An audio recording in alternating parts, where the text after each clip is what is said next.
green stage.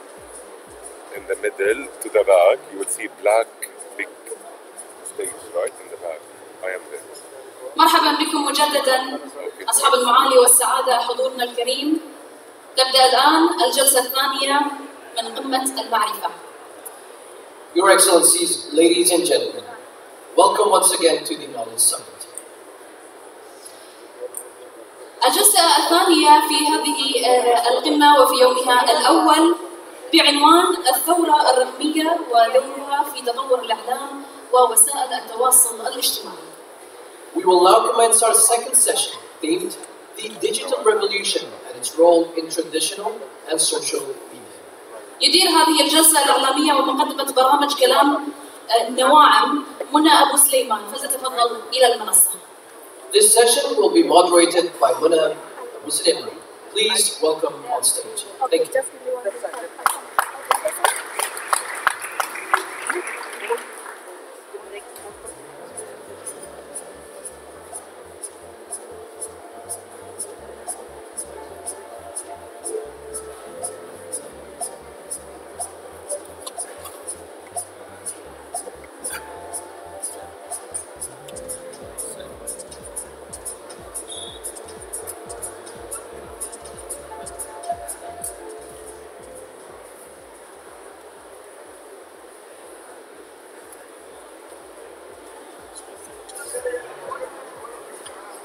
Assalamu alaikum. We have a great panel that comprises of experts who see this important issue from different points of view. From the people who dream about the media, technology and change, to the people who actually create it, to the people who use it, to the people who regulate it. I'm very honored to introduce Her Excellency Noor Al-Kaabi, Minister of State for Culture and Knowledge Development, Ministry of Community Development, who is also currently the CEO of the Media Zone Authority, Abu Dhabi. She also heads 2454, as well as somebody who has been named as one of the 30 most influential women in government in 2013. Ahlan wa sahlan.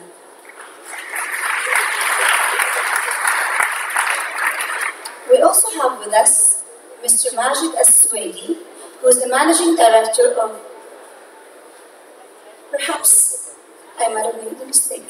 We have also with us Mr. Ludwig Plechier, who is the head of the Google Digital News Innovation Fund, and previously was the director of the FINP, a digital press fund for French publishers backed by Google. We also have Majid Al-Suwaidi, who is the Managing Director of the Dubai Internet City and the Dubai Outsource Zone. Mr. Al-Suwaidi has been very interested in ensuring the success of the small, medium enterprises, especially in content creation.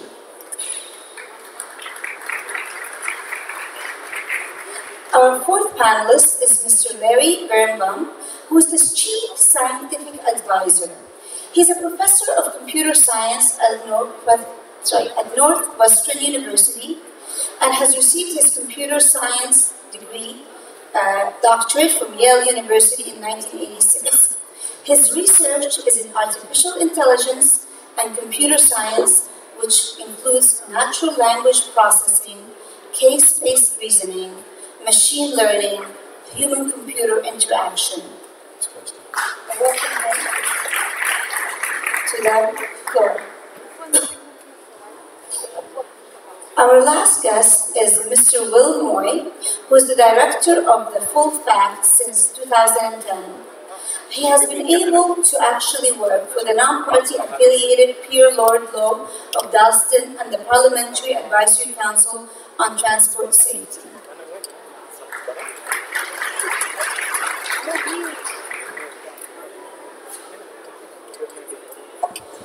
Today we're looking at taking a dive into the digital revolution and its role in both traditional and social media. There is a lot of innovation and disruption that are currently changing the landscape of business and information as we, normal consumers, get it. From digitalization to radical increase in content, to fake news, to how do you monetize all of this information, both for the publishers, the content makers, and perhaps even in the future for the consumers who give their own information to these digital companies. This disruption is changing the way that we see the world, the way that we interact with the world. I'm very happy that we have such an esteemed panel with us. Let me start first by asking Her Excellency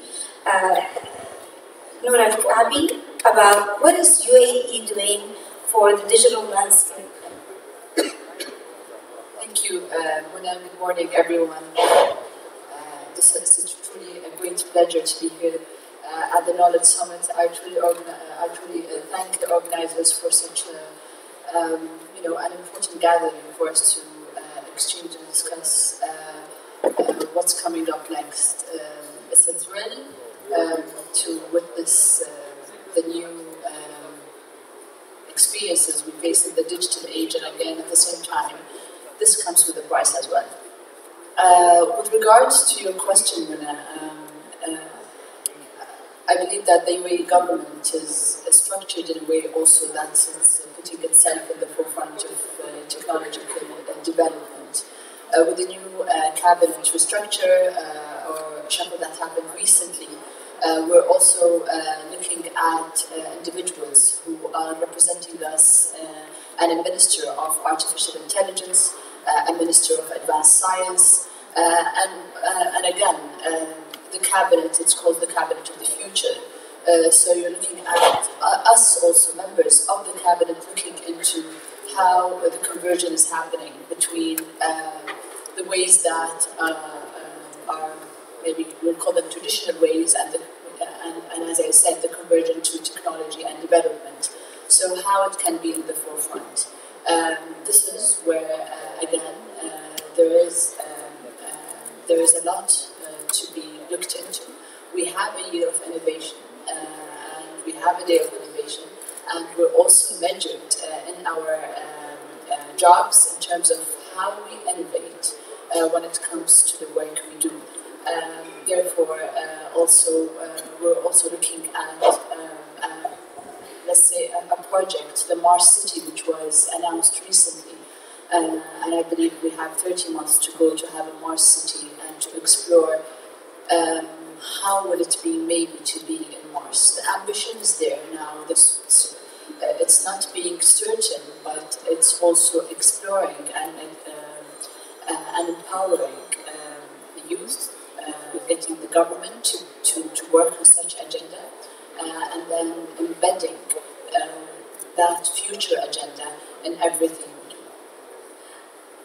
This is when I said that we have the dreamers. I think the UAE has been extremely ambitious in some of its plans, but it gives you something to dream about. It gives you this kind of goal. As you said, you guys have so many ministers who are interested in making sure that the dreams come true. And this is something that UAE has led the region in. Mr. Majid, I wanted you to tell us a little bit about how has the digital revolution impacted the region, and what are the learnings that you got from it, especially that you are the MD of the Dubai Internet School? First of all, assalamu alaikum everyone, and good morning to everyone.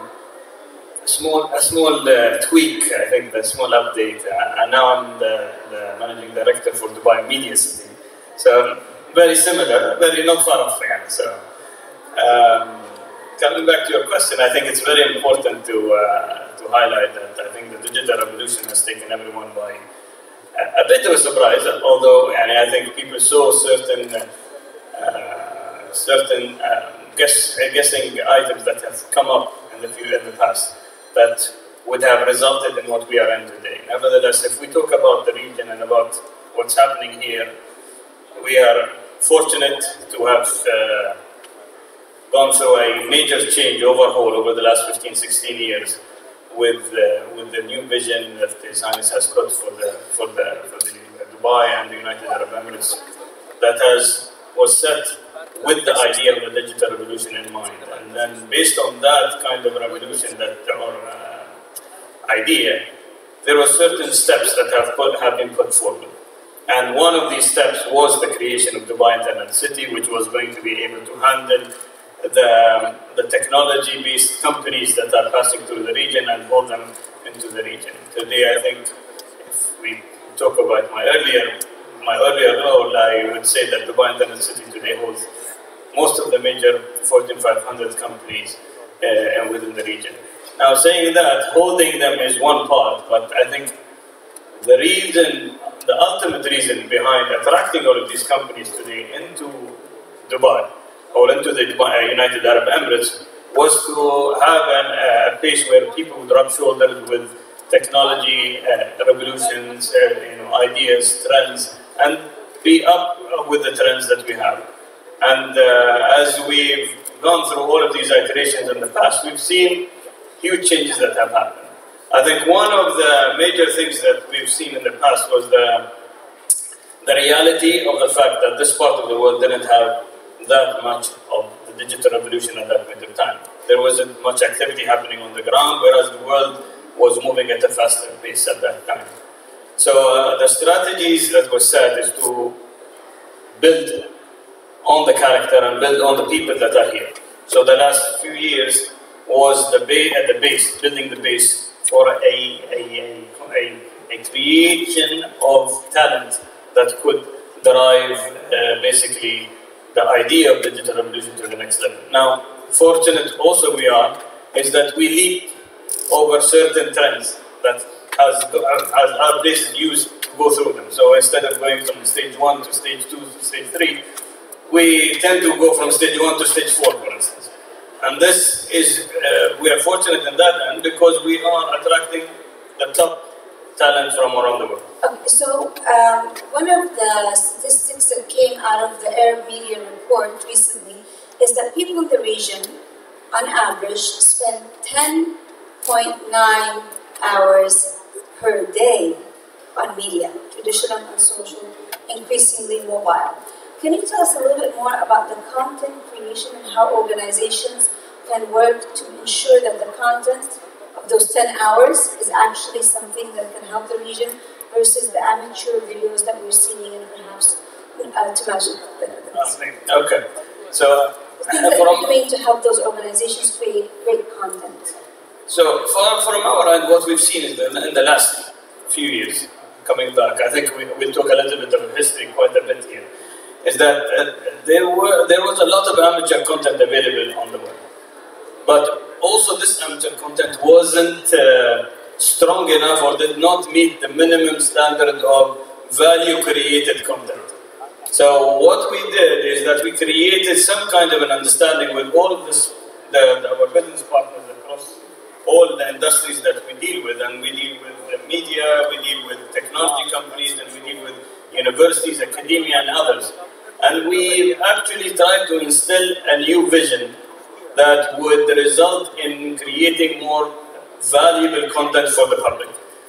This required us to also invest in a lot in equipment, in development, in strategies where we tracked most of these creative content. And I think Google was one of the first supporters to this idea. And I think this was one of the sparks that we had with one of the, I don't know if it was Alex Schmidt, but someone at that point of time was discussing how much the Arabic content was available on the web in 5-6 years ago, which was a fraction. So it's even a fraction of a percentage.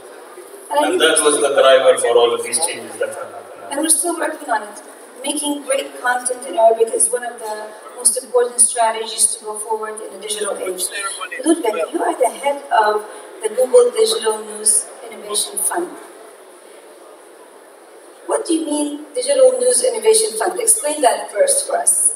I'm happy to explain, but one, I'm going to step back a little bit and explain that I'm a former journalist and also a business person and product person in Israel.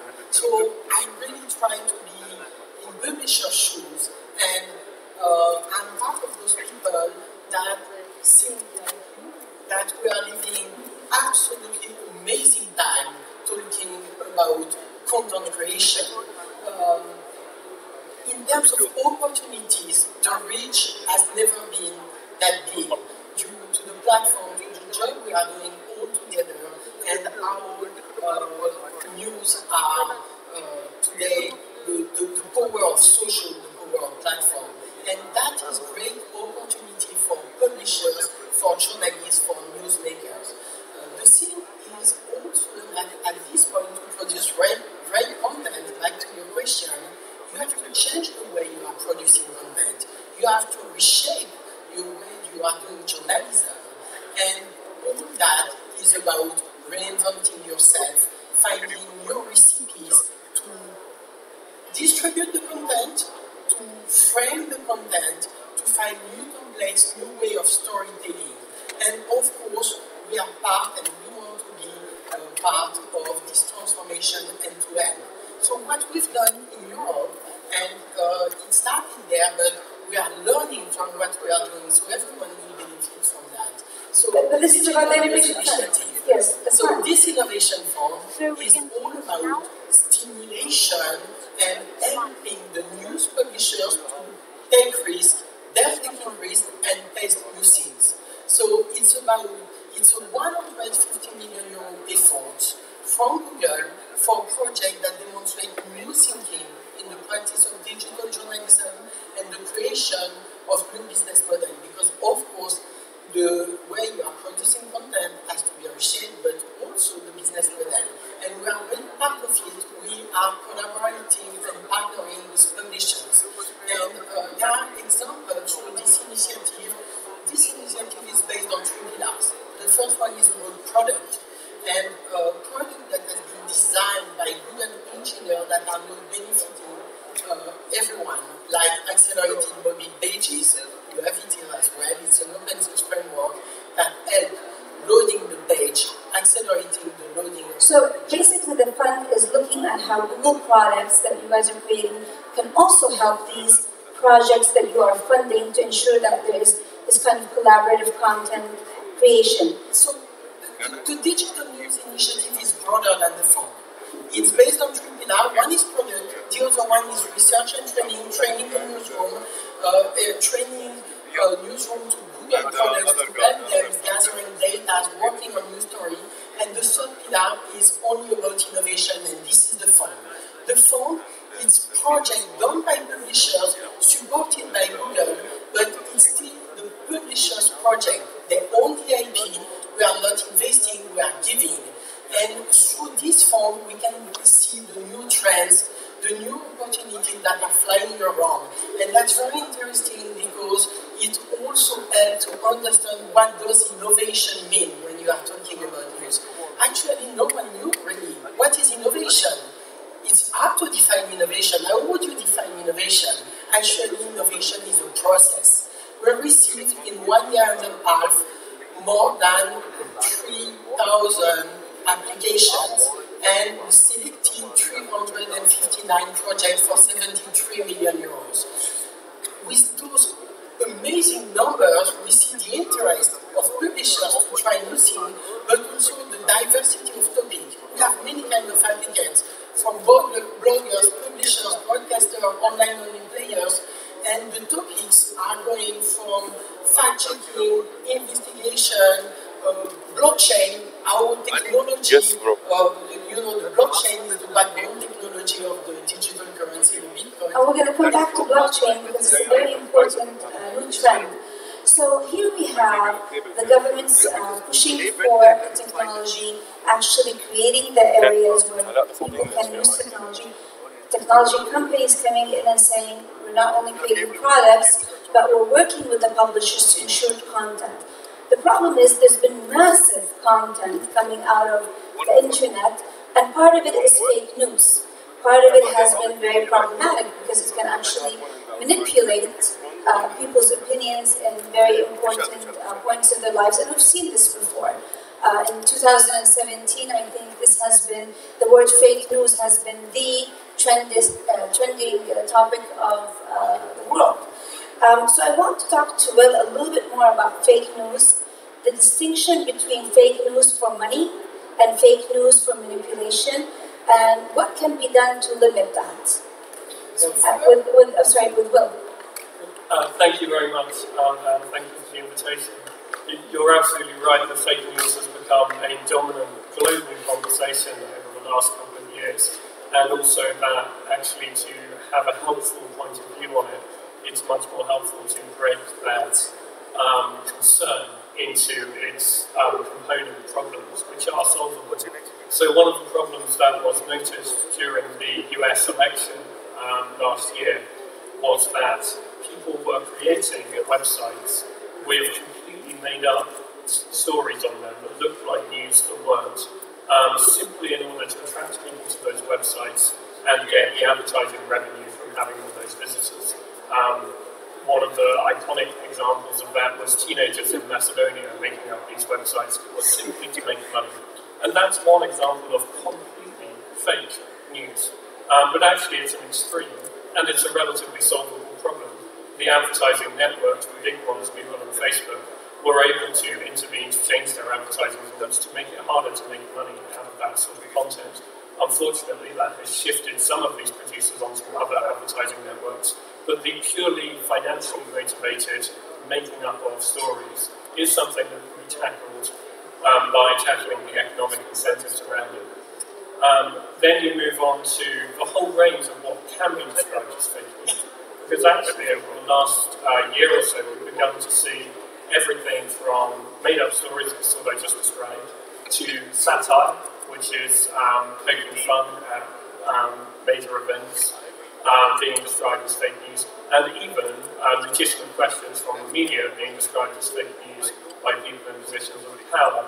So the term fake news is so broad that it's an unhelpful diagnosis for anything.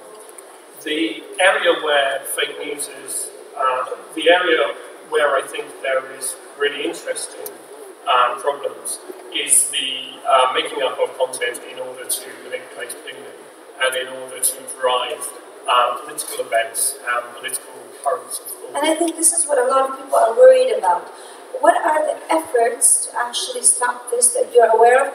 And what is perhaps the best way to do it? I mean, I remember a long time ago, so everybody here has shared fake news, whether it's on WhatsApp or on Facebook. You see something that seems interesting and you share it. A long time ago, it used to be with pamphlets.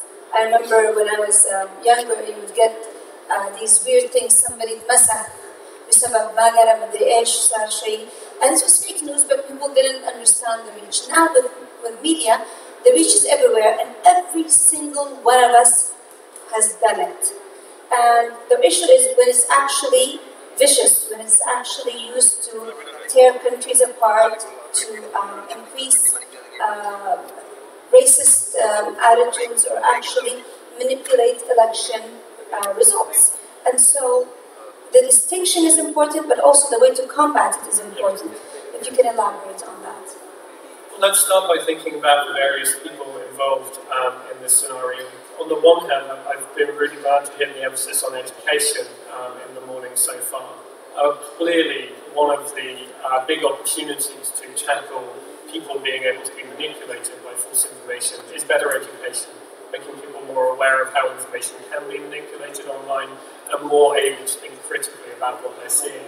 And in the last few months, we've seen public release of tools that can create completely faked video based on only a small sample of people on video before. So probably based on just enough video created from this session, it would be possible to create fake videos of the speakers in this session. So we are entering a world where no content can necessarily be trusted unless you can trace it back to a credible source. So education is crucial there. Then at the other extreme, we have this phenomenon of state-sponsored disinformation, which has become a real concern in international relations, and that will have to be tackled in conversations between countries. And the bit in the middle is where civil society organisations like Full Fact and media organisations and online platforms like Google can work.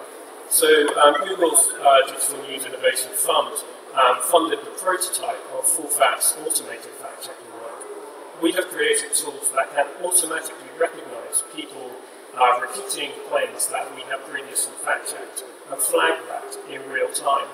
That means that we can intervene much more quickly when claims are repeated, because one of the observations we can make is that actually most of us don't take things in the first time we see them. The reason advertising repeats itself is because you have to see things time and time again in order for them to really make an impact. And therefore, fact-checking can intervene to try to stop the spread of claims by identifying them early when they spread and ask for corrections. The other thing we're doing, the second tool we're building off the same platform, is called Trends. It's looking at the spread of claims over time. And the idea of that is to let us see who is responsible for spreading misinformation and what happens when we intervene to try to stop it, so we can assess the impact of our attempts to fact-check and stop misinformation. This is also very important because now we're talking about humans actually doing this. Larry, I want to talk a little bit about the fear because of the fourth industrial revolution and how much it seems like machines are going to be replacing humans, that we're going to start actually having all these robot authors, machines that will imitate people's ways of expression to make fake news or make content that is totally machine-made. There's a fear of that. And I know that you're an expert on this issue. Well, thank you for having me here today. If I can follow up quickly on, first of all, on Will's point, there are organizations like FullFacts and others in the United States that are aimed at the automatic detection of falsehood basically online and flagging it. And I think that's incredibly important, especially to prevent people who, care about their own reputation from forwarding things that they now have found false. Still, the reality of fake news is that it's not just false, it's aimed specifically to incite people in a certain way, and it has a kind of emotional quality. It's aimed at actually evoking certain feelings in certain kinds of people.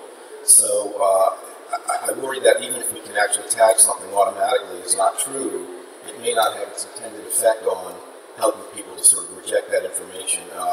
I've come to think more and more that what I would love to have is a meter that tells me this thing you're reading right now was aimed directly at you, it was weaponized to sort of incite you, and I think that might arouse my concerns about being manipulated in a way that would be useful. So that's the kind of research direction I'm interested in.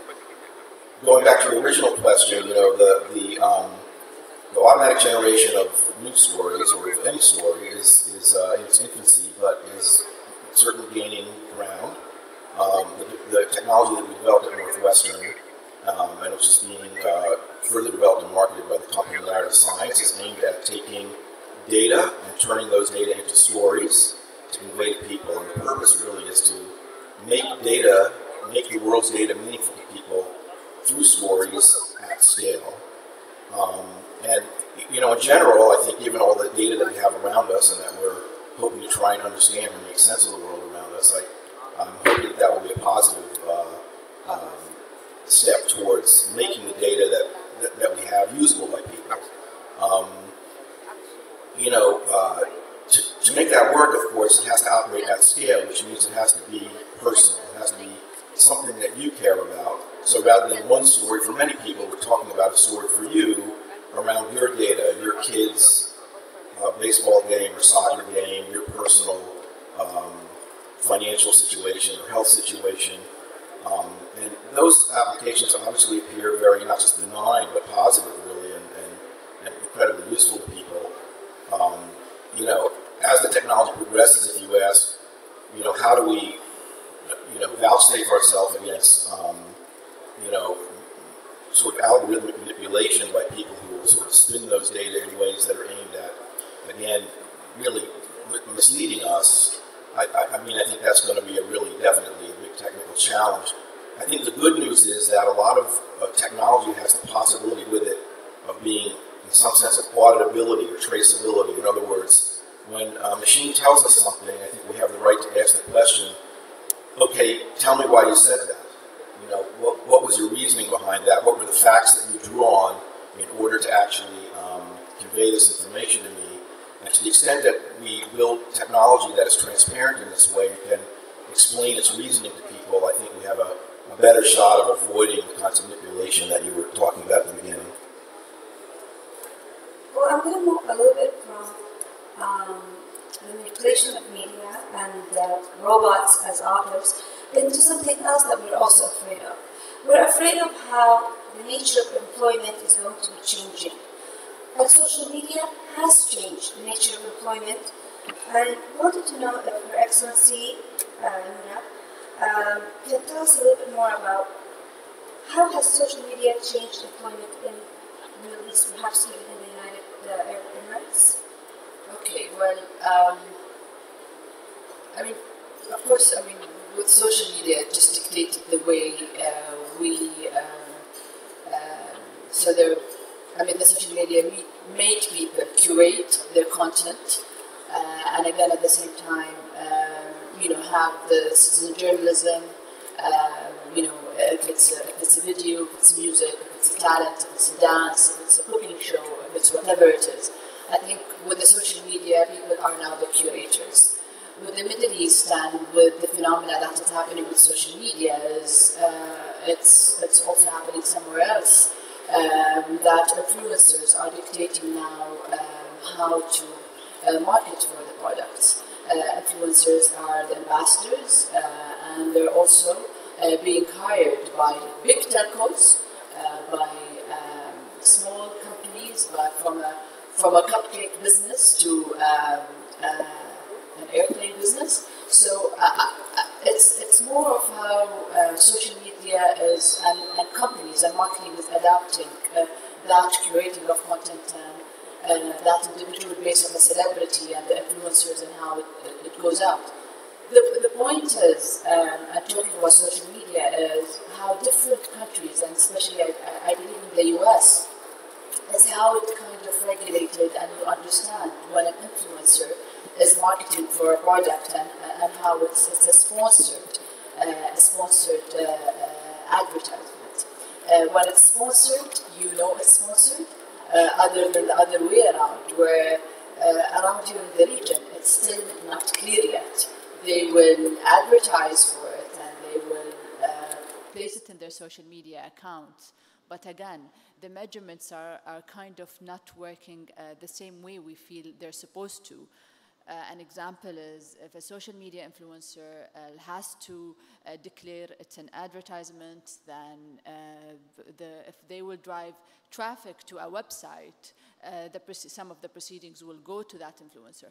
We need to work on a mechanism to monetize that.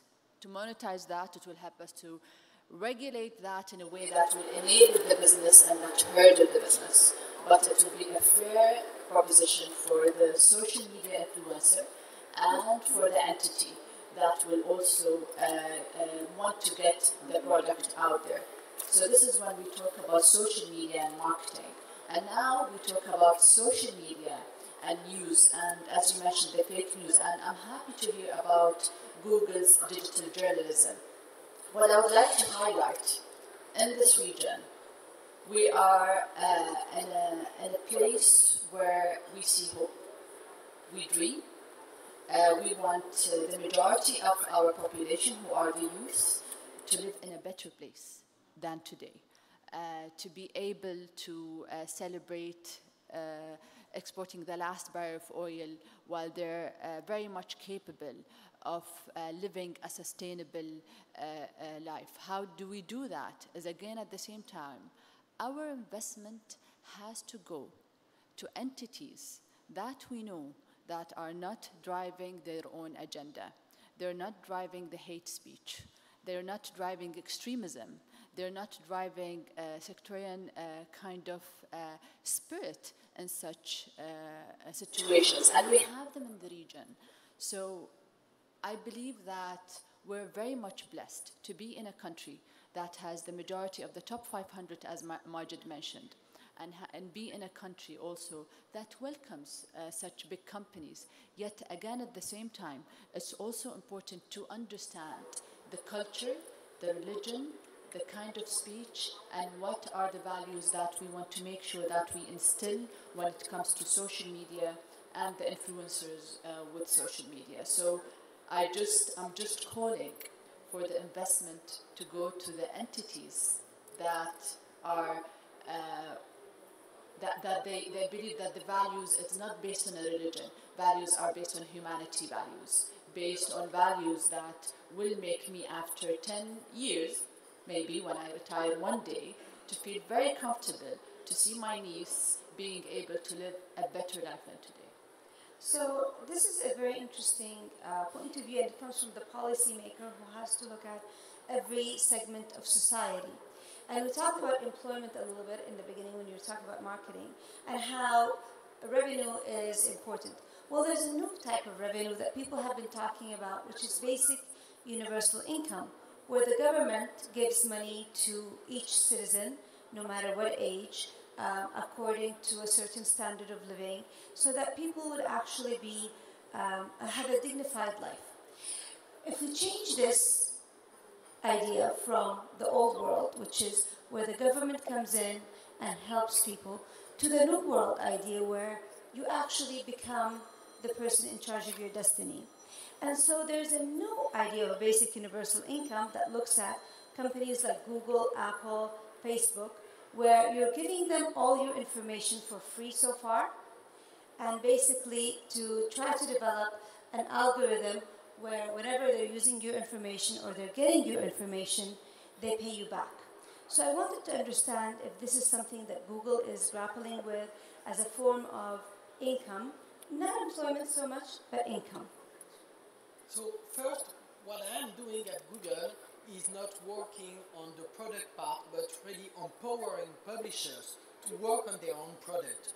And what is interesting to notice is that there are no building initiative and collaborating all together, trying to have collaborative effort and by Google through our initiative to work better on their own data and to be able to make first the life of their readers and customers better, but also to create new opportunities for generation of new revenue stream.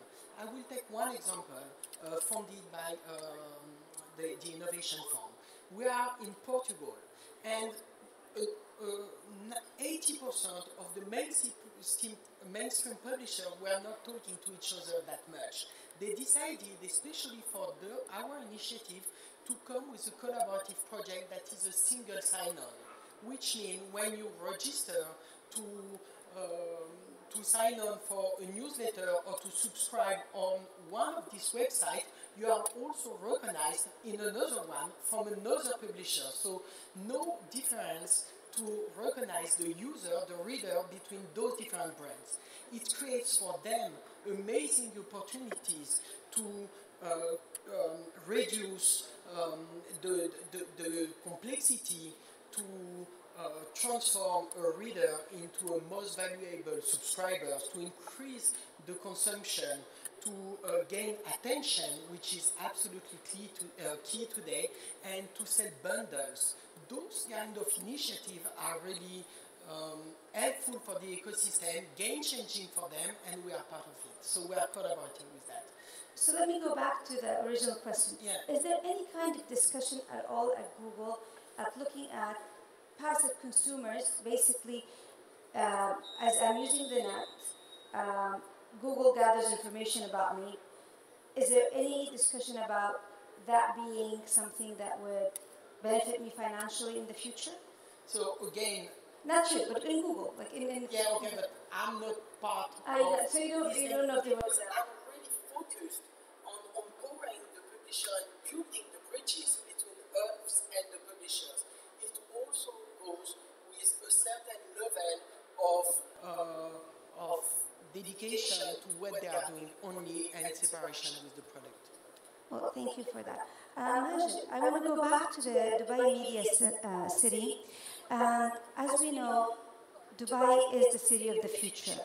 What are the futuristic plans for media that you're looking into? Well, I think it's, from where we stand today, I think we're in a very interesting position between businesses, between the government, between other players within this industry.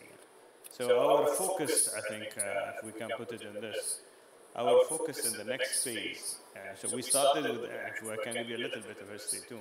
We started with the idea of attracting companies into the United Arab Emirates. So that's the basics. So we're bringing people in, we get people the chance to operate out of this, Dubai to the region, and that created the infrastructure that we have today. Now we are moving away from that into the next phase. The next phase is basically to create companies out of the region, for the region. So today we believe that the best person or the most successful companies that will be created in the region are companies that know the localities or know the region much better than their counterparts maybe around the world.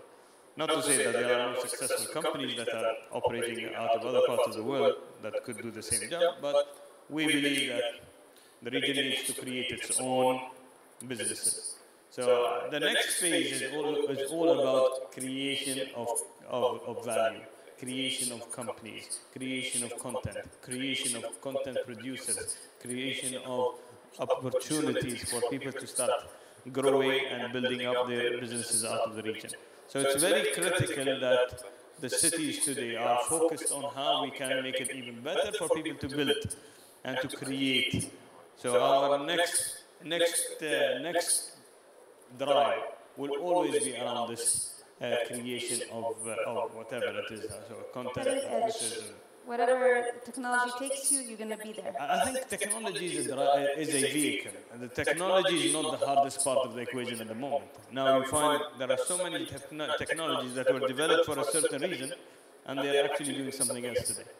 So today, I think the more important, instead of thinking of what the technologies that we could get, it's more important where do we want to get and what do they actually do something else. And based on that, so today I think the more important, instead of thinking of what the technologies that we can get, it's more important where do we want to get and what do they actually do something else. And based on that, so today I think the more important, instead of thinking of what the technologies that we can get, it's more important where do we want to get and what do they actually do something else. And based on that, so today I think the more important, instead of thinking of what the technologies that we can get, it's more important where do you want to get and what do they actually do something else. And based on that, so today I think the more important, instead of thinking of what the excitement and also fear around the fourth industrial revolution.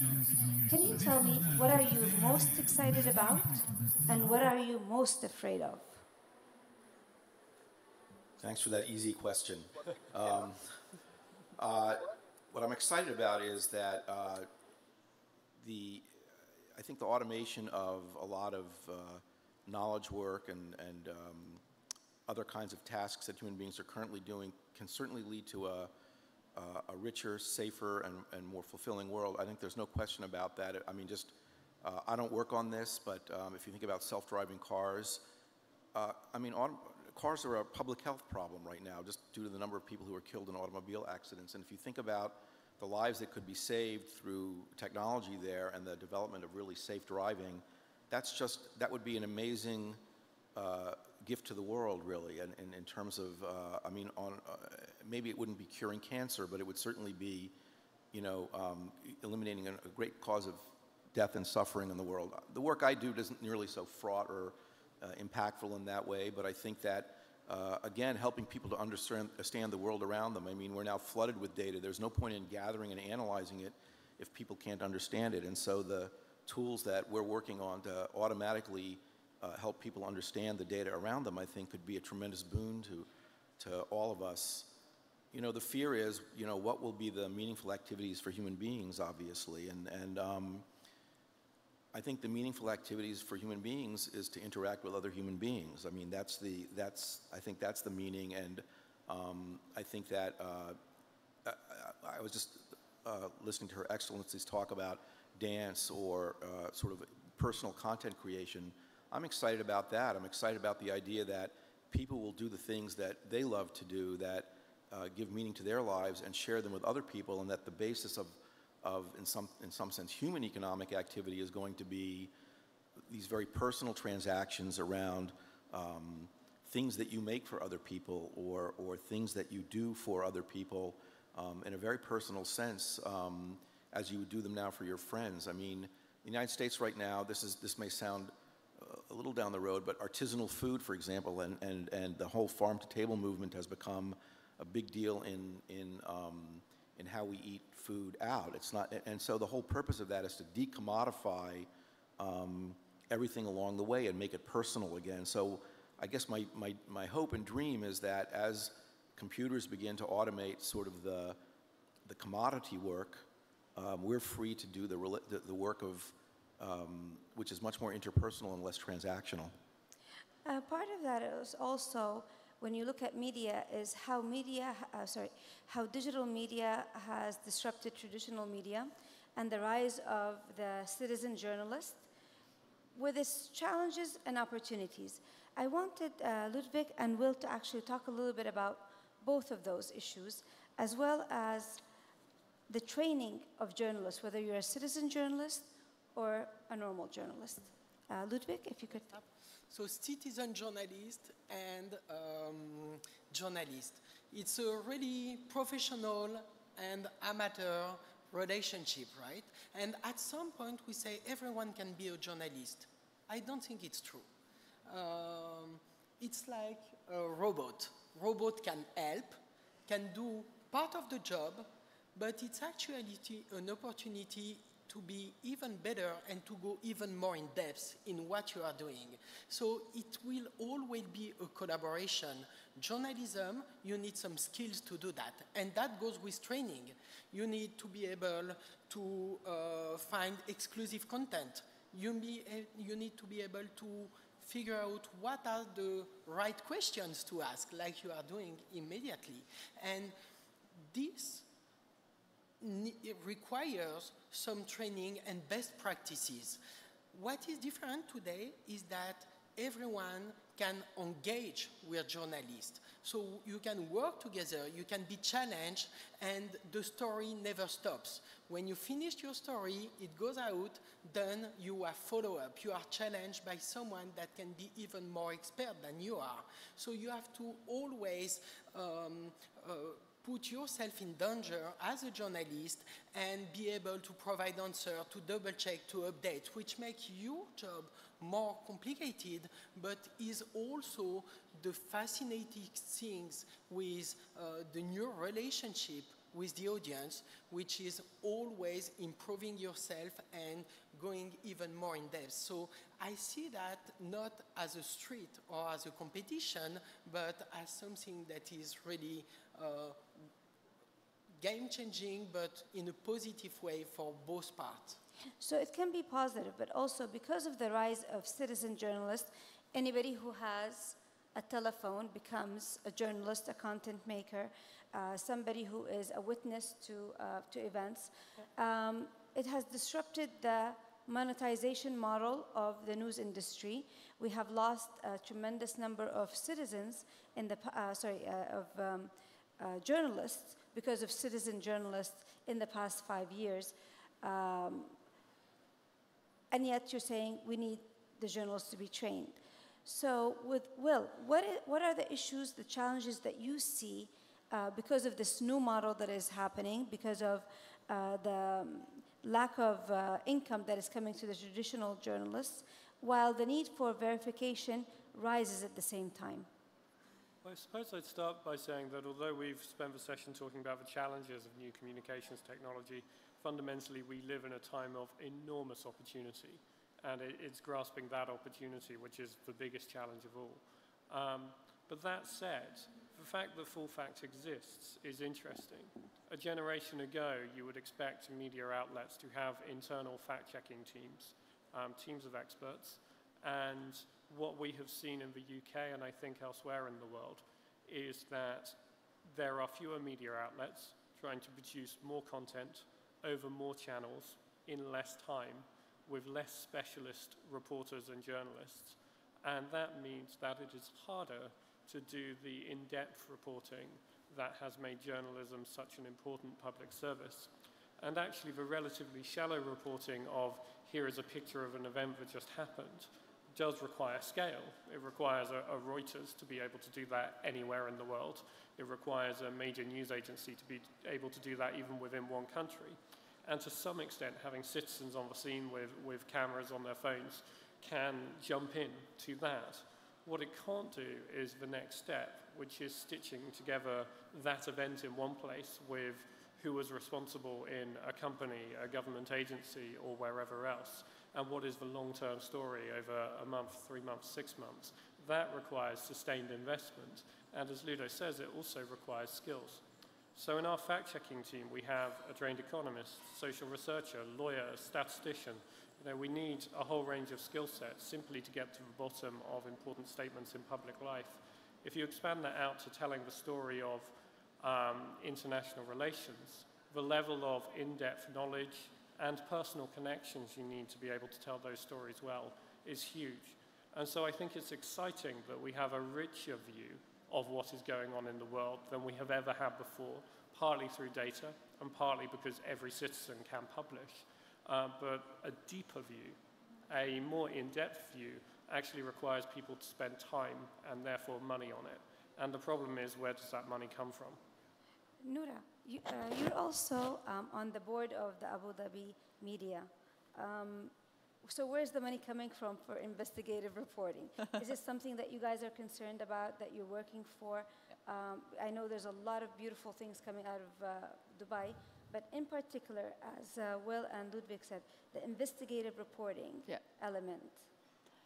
A good question, Mona, because I personally encourage more of having more efforts, especially with journalists, and the investigative reporting is so important as well. As more of, unfortunately, most of the time, seeing it as a transactional process. So you're seeing journalists in maybe 10 events during the day, and it's a very straightforward questions, Q&As. Yet again, what we're missing here, we're missing the depth. We're missing the analysis. We're missing the economist, the sports analysis. Instead of analyzing sports, maybe debating, and there are certain fights in sports. And then you move to the other areas and the other genres. But let's move back and look at what will dictate the future of our content, whether it's a journalist or it's a TV show or it's an animation. So yesterday we launched Nat Geo Kids All in Arabic channel from Abu Dhabi Media. And what is a celebration for the Kids International Day, and again Children International Day, but again at the same time, it's how children who love science, who love space, who are in schools and enjoy such subjects can be the stars in a TV show. So from that, you get those students, you get the likes of Ali Al-Mansouri, and you get her in front of the TV. She will speak about her innovation, and again, at the same time, she will inspire others. So how can you get children to be part of the content creation? How you can get youth to vet also, and tell them, okay, you vet, you vet factual checking. If this is fake news or this is news, you give them the tools. So how digital and media literature should be part of our education process. Now, what we do in media companies, we always fall in the traditional trap, the trap of the hundreds of cameras, studios, static kind of process, and then work on a grid. And then we ask ourselves questions. How many hours do you spend a day in front of a TV screen? How many hours do you spend a day, as you started today, in front of your mobile screen? So what dictates journalists, and I, again, empower investigative journalism, more analysis, more depth, and also encouraging what Ludwig is doing with Google. I feel it's how we adapt it and how we have a content that has a target audience. The audience will dictate, not the fizzy drink, not the advertisement, although we will get our money from advertisement. But I feel what's happening right now, that audience are changing the way we measure things. They're changing the way companies are operating. The media is changing the landscape. So how can we empower that? By the content that fits audiences, from children to adults to analysis to politicians to whatever it is, but work on a more of in-depth. And a very quick note, youth won't mind paying for a good content. I think everybody doesn't mind paying for good content as long as you can find it.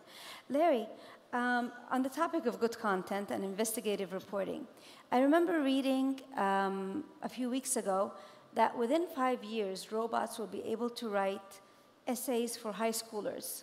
So you no longer need to plagiarize. You can just get the robot to write you the essay. How much longer, and is it possible for a robot to do what Will said, to spend the time and do an actual investigative, in-depth report, like the ones that we would read in the New Yorker, the Atlantic, or NPR, watch it on NPR? So the approach to artificial intelligence that I take is typically founded on starting with what's doable, which will be working with human beings so that the machine takes on the component of the task that it's capable of doing, and the person is really working with the machine to actually do the things that people are best for. And you know, as we improve technology, the components of who's doing what may shift, but I think fundamentally that the model of the future is really going to be one where human beings and machines interact with each other in productive ways to actually do things together that neither of them individually would be able to do. And so I think that the machine's strengths are going to be things like the vast amount of information at its disposal immediately, and the ability to process that information very quickly and synthesize it perhaps. The human being will bring an understanding actually of values and what are the questions that need to be asked here, which I think that's the hardest part if you think about it for a machine right now, is what's important to a machine. You know, what will it want to know about? What will the questions be?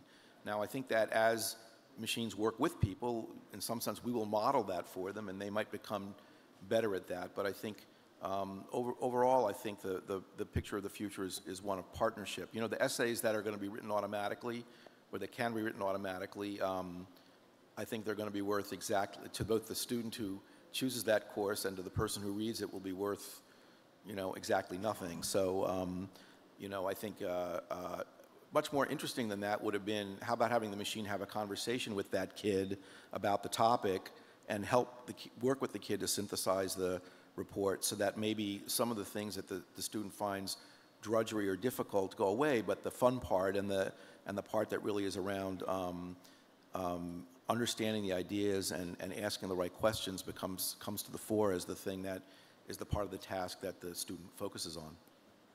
And I think that the children that are growing up now with technology will feel a lot more comfortable having maybe a bot chat, they call it, where you're actually chatting with a computer that can help you, as you said, with the drudgery parts of the essays or of the thinking. Right. Majid, Her Excellency talked about looking at how consumers are changing the media landscape, that they're the ones now who are driving the content. And yet there's always going to be a need for content that is uncomfortable, that pushes the boundaries, that is difficult, so that we as a society can grow. And usually these don't make money. You're an expert in the technology startup arena. Can you tell us, is there a way for people who want to be able to provide the foundations of knowledge, things that may be not monetized, still can have a space in Media City or in the future city? Well, I don't believe there is anything that doesn't make money. Oh, I like that. That's the starting statement. So I believe there is always a way to monetize something. Maybe not now, but maybe down the line. But it could be monetized one way or another. You could see that a lot of companies have started with no monetization for 10 years, and then they started making millions after that. So the strategy is always what the person wants to create. And like Her Excellency is saying, I think it's jumping into that area is very important.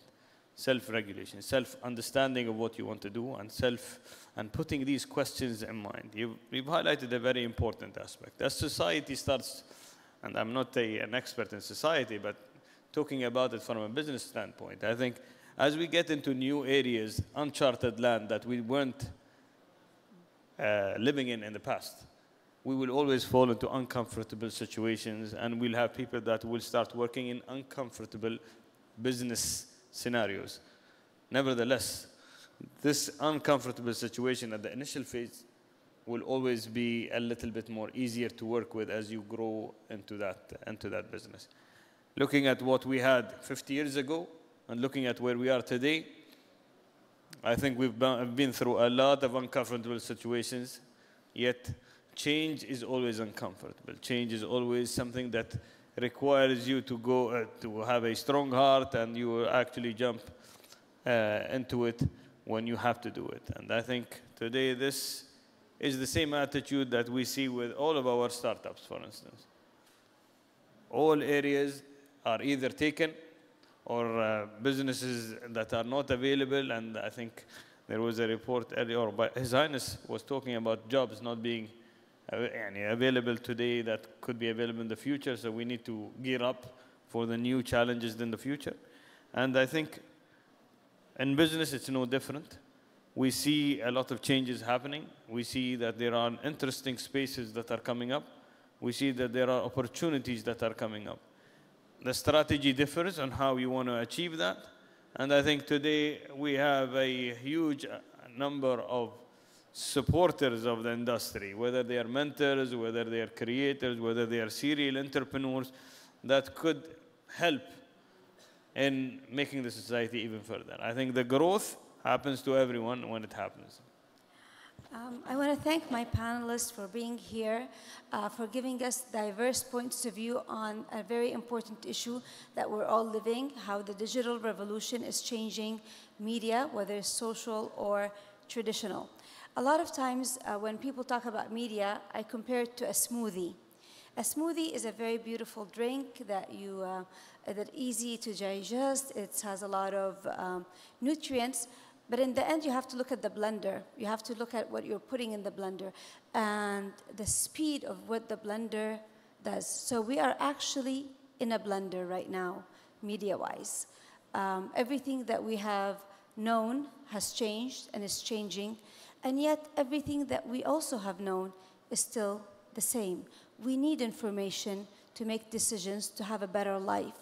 How we get that information, how we manipulate it, how we fact check it, how we create it, how we support it, is going to be the issue of the 21st century. And I do hope that all of our panelists enjoyed the talk as much as I did. I learned a lot. And I think I'm going to be applying to a Google Fund initiative right now. Azai, there's going to be another session after the coffee break. I hope that we will be able to see you and mingle with you afterwards for any questions that you have, because unfortunately the time has finished and we cannot take any questions from the audience. Thank you very much.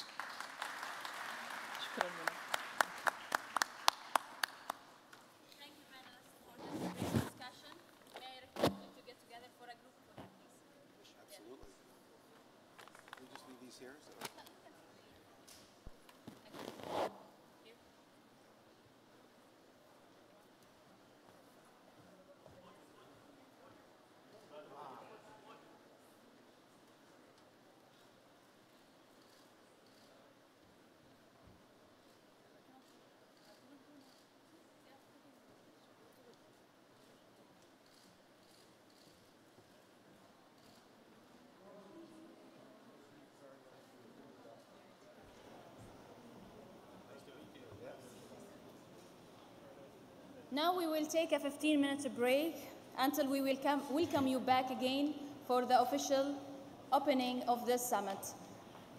راح ناخذ استراحة قصيرة مدتها 15 دقيقة، ومن بعدها نرحب بكم مجددا في قمة المعرفة 2017 والافتتاح الرسمي لهذه القمة.